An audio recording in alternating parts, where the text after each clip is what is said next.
Welcome to the Old Time Radio Westerns. I'm your host, Andrew Rhynes, and I'm excited to bring you another episode. This is one of over 80 episodes released monthly for your enjoyment.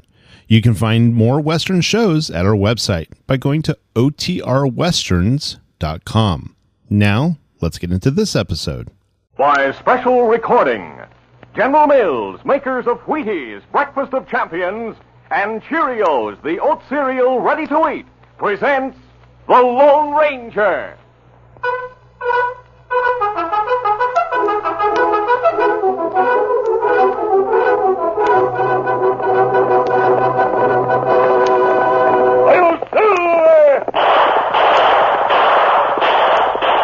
A fiery horse with the speed of light, a cloud of dust, and a haughty Hi-Yo Silver, the Lone Ranger.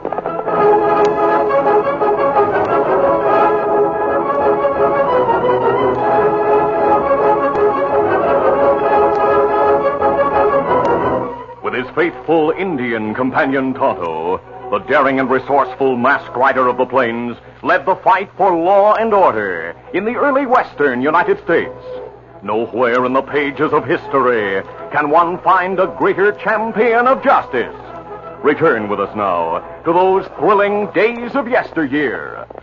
From out of the past come the thundering hoofbeats of the great horse Silver. The Lone Ranger rides again. Come on, Silver. Let's go, big fellow. Hey, Silver! Away!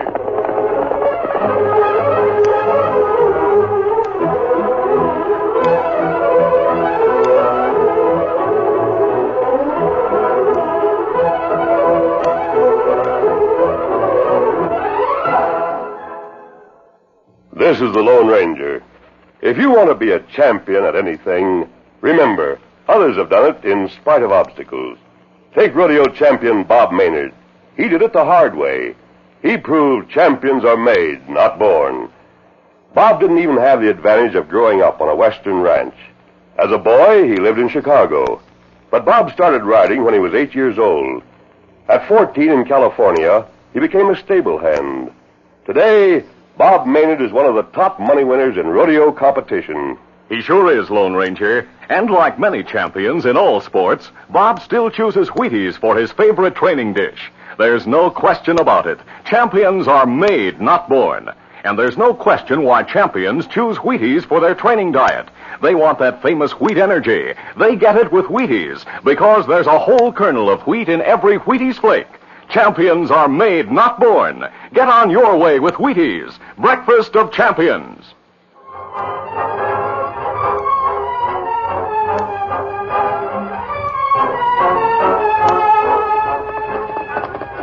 Dan Reed, the nephew of the Lone Ranger, rode into Eagle City Victor, and dismounted in front of the local office of the Hendricks Freight Line. As Dan entered the office, a mild-mannered man looked up from the desk. He was the Eagle City manager, named Sam Slater. Mr. Slater? That's right. My name's Dan Reed. Have you a message for me? Message for you? Well, no, I haven't. Is there supposed to be a message here for you? Well, I expected to meet friends here in Eagle City, but I haven't seen them. I thought they might have left a note for me. Not that I know of. I guess I'll be along soon. You're welcome to sit down and wait, son. It's cooler in here than outside in the sun. Thanks, Mr. Slater. Oh, I think it looks like there might be trouble. Jake Ronson's heading this way with a couple of friends. Oh? Jake owns a small gold claim. He's mad because of what it cost to ship his ore. You, Slater. Now, Jake, take it easy. Oh, let me alone, Joe. Slater, you think because the Hendricks land is the only freight outfit you can rob people like me, eh? Jake, I don't set the prices. They're the same on all the Hendricks lines. They're too high. That ore shipment of mine. I told you not to ship the ore.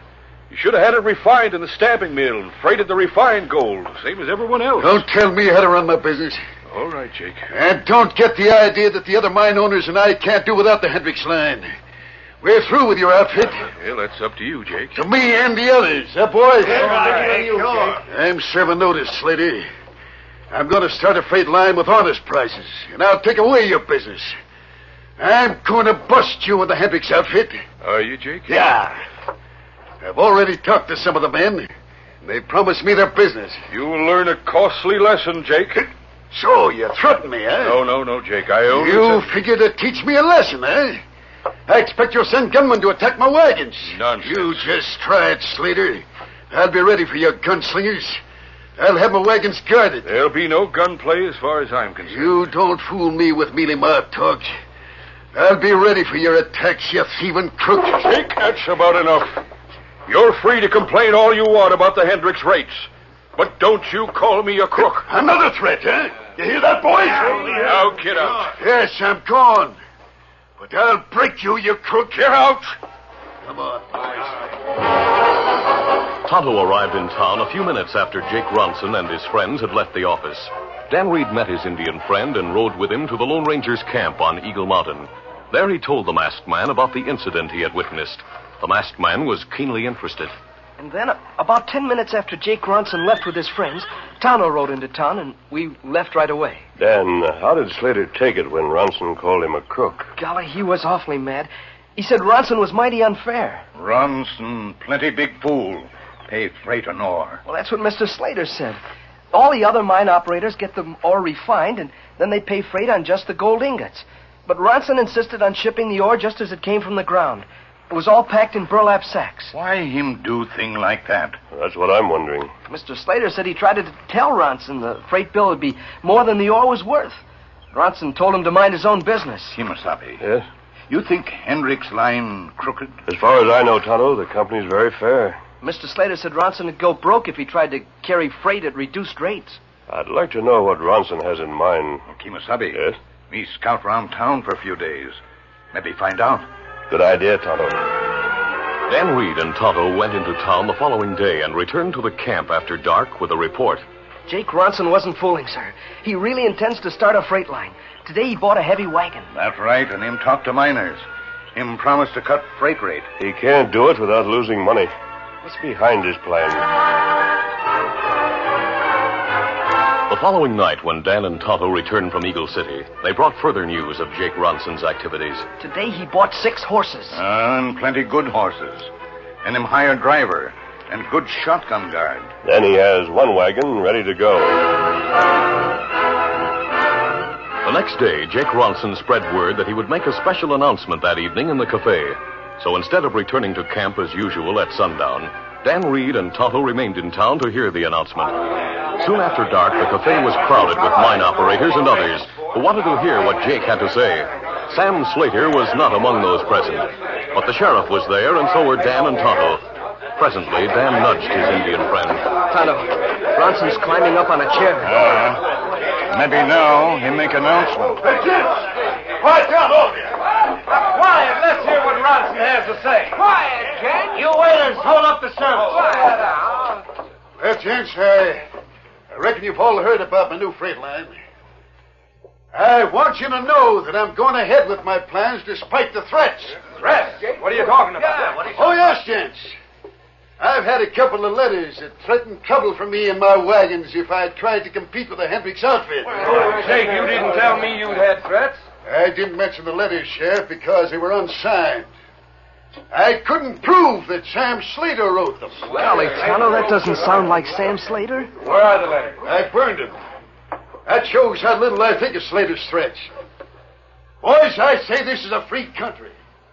No one has the right to stand in the path of progress or to stifle competition. Of course, if you mine operators are afraid to use my freighting service, I'll go broke. Then the Hendricks line will have things its own way and be free to keep on robbing. Now, wait, Jake. Wait a minute. My wagon starts for St. Joe 1 week from today. My rate for carrying gold bullion is just half of what the Hendricks people charge. Well, you'll have my business, Jake. Yeah, mine too. Count on me, Jake. I'm all for you. We'll bust Hendricks. All right, boys, thanks. I knew I could count on you. I'll have my office open to receive your shipments later in the week. Right now, I'm going home to do some paperwork, but I want to show my appreciation to you. The refreshments are on me. As Jake Ronson left the cafe, Dan Reed turned to Tonto and said, Do you think we should start for camp right away? You want to start now, Dan? Well, I'm mighty hungry. A half hour make no difference. Lone Ranger not mind if we stay. Good. Jake Ronson will pay for the meal. He No, said Dan, no. We pay for supper. Well, all right, as long as we eat. I'm starved. Because of the decision to eat before starting the trip to the Lone Ranger's camp, Dan and Tonto were in the cafe a half hour later when a man rushed through the batwing doors and shouted excitedly, Hey, Sheriff! Oh, I'm glad you're still here. I ran all the way. What's the trouble, Sandy? I was passing Doc Smith's house on my way home. Doc was standing in the open door. He asked me to hurry back here and tell you. Tell me what? Is Doc in trouble? No, not Doc. It's Jake Ronson. What about Jake Ronson? He's in Doc's house. Someone shot him.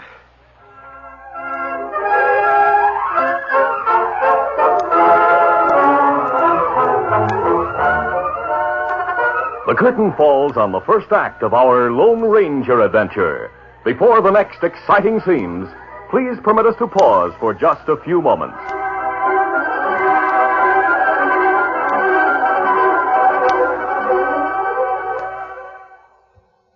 Did you ever wonder who'd replace present-day Wheaties champions like Mickey Mantle or Roy Campanella when they finally retire?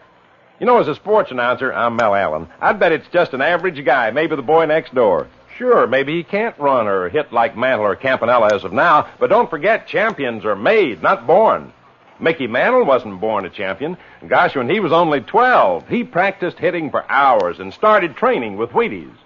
Roy Campanella, a Wheaties eater since he was 13 years old, spent years learning enough baseball to make the grade with the Dodgers. Roy and Mickey started with no more raw ability than hundreds of other baseball hopefuls, but they got on their way with hard practice and the right food.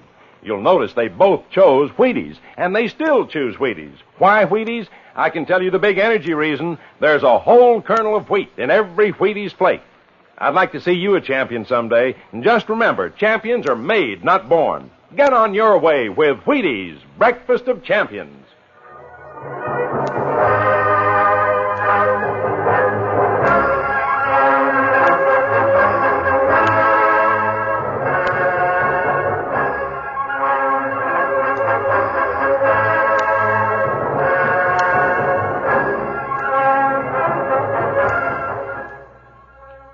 Now to continue.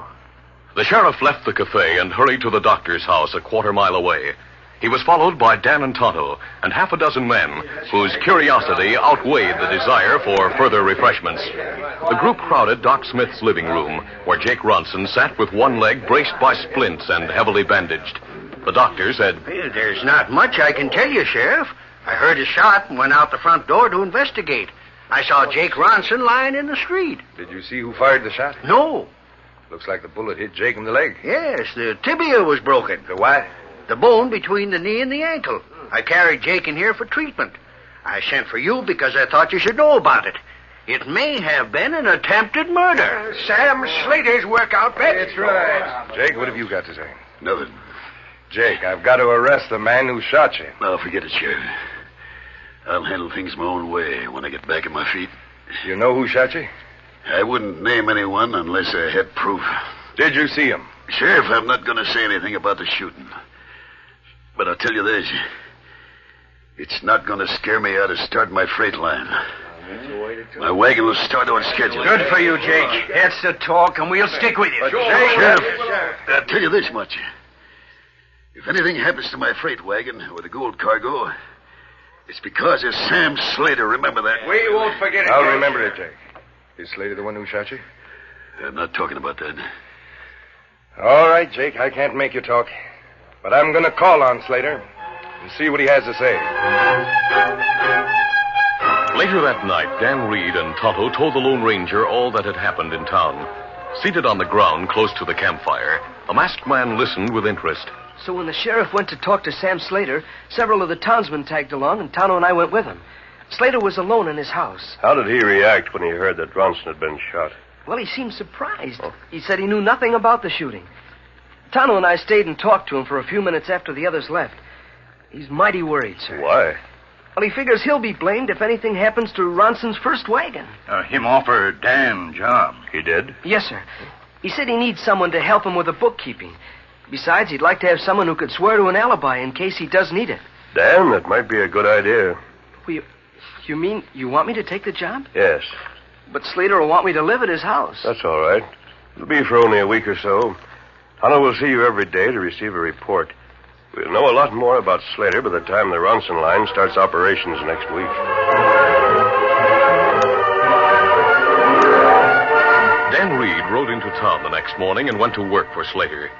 During the following week, Jake Ronson conducted business from his home, where he was confined with his leg in a heavy cast. On the appointed day, the freighter was supposed to start at noon, but Ronson found last-minute details that needed attention. It was late afternoon when everything was ready. With the aid of crutches and friends, Ronson made his way to the center of town where his freighter was ready to start. Tonto and Dan were in the crowd that gathered. Did you get a copy of the route, Tonto? Me get it. You and the Lone Ranger going to follow the wagon to make sure nothing happens? That's right. After wagons start, me ride to camp and tell Lone Ranger. Then we follow. I wish I could go with you. Kimasabi say, you stay on guard. I know. Are you going to follow the gold all the way to St. Joe? Me not know. Baker! You have the best guard in the county. You should get through all right. We'll make it, Mr. Ronson. You and the guard keep your eyes open. We sure will. Let it go! Get up there! There it goes, Tonto. And now me go tell Lone Ranger. The wagon trail followed a winding route through the rugged mountains to avoid steep slopes. Because of this, the freighter had to travel over 5 times the beeline distance between Eagle City and a landmark known as Blue Spring. The wagon was halfway to Blue Spring when darkness gathered. Get up there! Come on! You going to keep driving all night? Depends on the moonlight, shotgun. I'll keep going as long as I can see the trail. I want to make up the time we lost at the start. Get up there! Come on, get up there! At midnight, the moon was high and bright, and Blue Spring was just ahead. There, a man waited in ambush. Though the ambusher had left town after dark, he had reached Blue Spring ahead of the freighter by riding over the mountains in a relatively straight line instead of following the meandering wagon trail. He waited behind a rock. When he heard the approaching wagon, he gripped his carbine and levered a cartridge into position. I'll get the guard first, then the driver.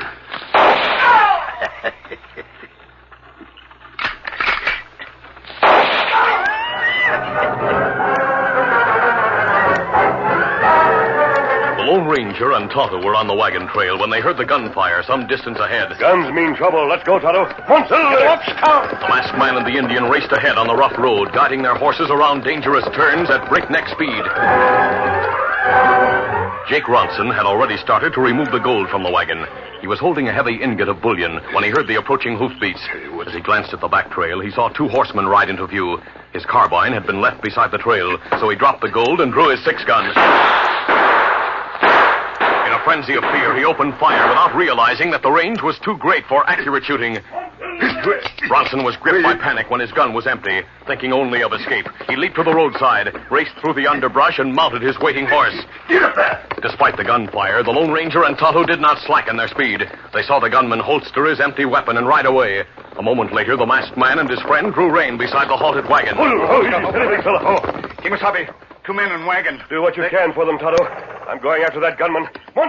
Easy, Scout. Easy, fella. The Lone Ranger turned off the trail and started an uphill pursuit. Tonto climbed aboard the freighter. He found that the guard and driver, though wounded, were still alive. Both were unconscious. The driver opened his eyes while the Indian was dressing his wound. You be all right. Wound, not kill. Dry gulcher. Shot without warning. You and guard both live. Me turn wagon, tie Scout behind, then drive to town. Take you to doctor. The gold. Gold safe. Do not worry.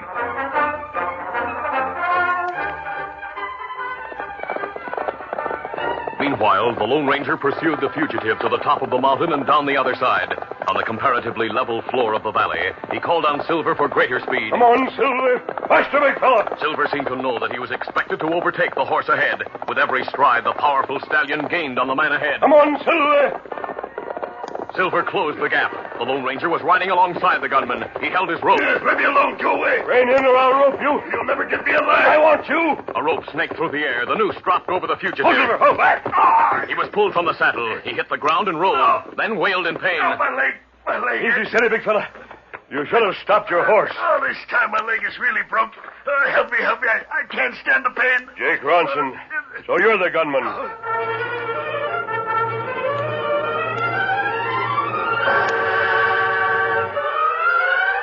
At about 8:30 in the morning, Dan Reed and Sam Slater were on their way from Slater's house to the Hendricks office when a crowd of men approached. You, Slater! We want you! Dan, those men look ugly. They're bringing ropes. We'll fix you. Try to steal our gold, huh? Now, hold on, gents. What's wrong? Plenty. Ronson's freighter was stuck up. The garden driver was shot. Mr. Slater didn't do it. He hired it done. No, gents. I swear I The didn't. engine brought the wagon into town a few minutes ago. Doc is working on the garden driver right now. Jake Ronson said you'd do something like that? No, I swear. This is the first I knew of it. Grab him, boys! Oh.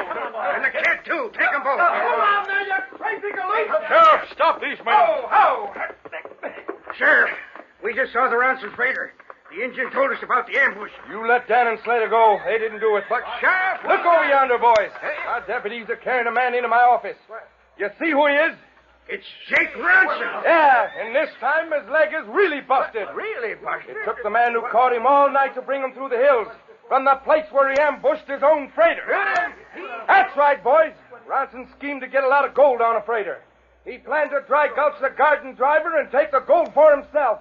And he planned that Slater here'd be blamed for it. But Ronson had a broken leg. That was a fake. I got the whole story from Doc Smith while he was working on the garden driver of the freighter. Ronson persuaded Doc to help him fake the story of a broken leg. So we'd all think Slater taking a shot at Ronson. That's right. Doc didn't know that Ronson planned to use a broken leg as an alibi while he went out and tried to murder his own garden driver. Well, Doc wouldn't have any part in an attempted murder, so he told the whole story. Then Ronson started the freight line, figuring he'd get rich with one good haul by stealing all the gold. That's right. And he'd have gotten away with it if that masked man hadn't come along. We ought to lynch Jake Ronson. They'll all deal with him, boys. Now, you let this be a lesson to you men. You can't get something for nothing. Any right-thinking man would look for something underhanded when Ronson offered to freight gold at half price. Slater, I reckon we owe you an apology. That's all right, gents. I'm glad the truth came out. Oh, you, Dan. Yes, Sheriff. Masked man said he'd meet you and Tonto in camp. Yes, sir.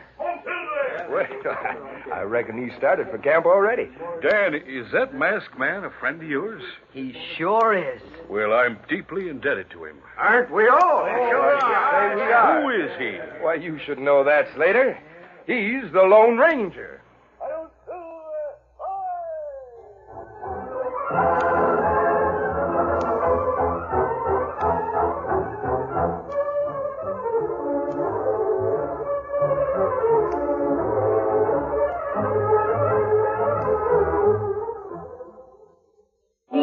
Jimmy is 8 years old. He is strong and he is bold. He can capture outlaws 'cause he knows he's got go power from Cheerios. Yes, he's got go power. There he goes.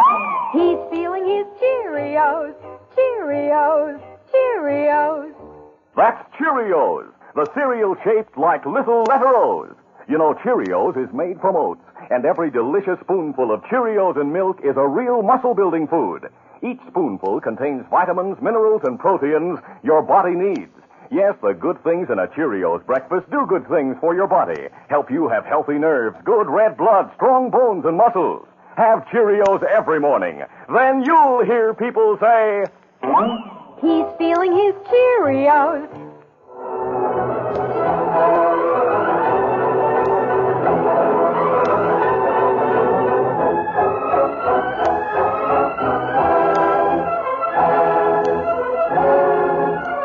The Lone Ranger, a copyrighted feature of the Lone Ranger Incorporated, is created by George W. Trendle, produced by Trendle Campbell Muir Incorporated, directed by Charles D. Livingston, and edited by Fran Striker. The part of the Lone Ranger is played by Brace Beemer.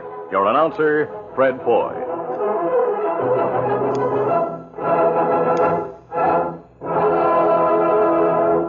The Lone Ranger is brought to you by General Mills every Monday, Wednesday, and Friday at this same time. Be sure to listen.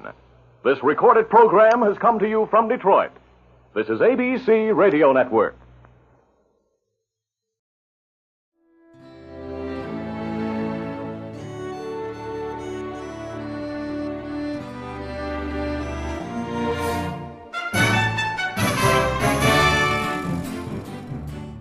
This has been a presentation of OTRWesterns.com, and we hope you enjoyed.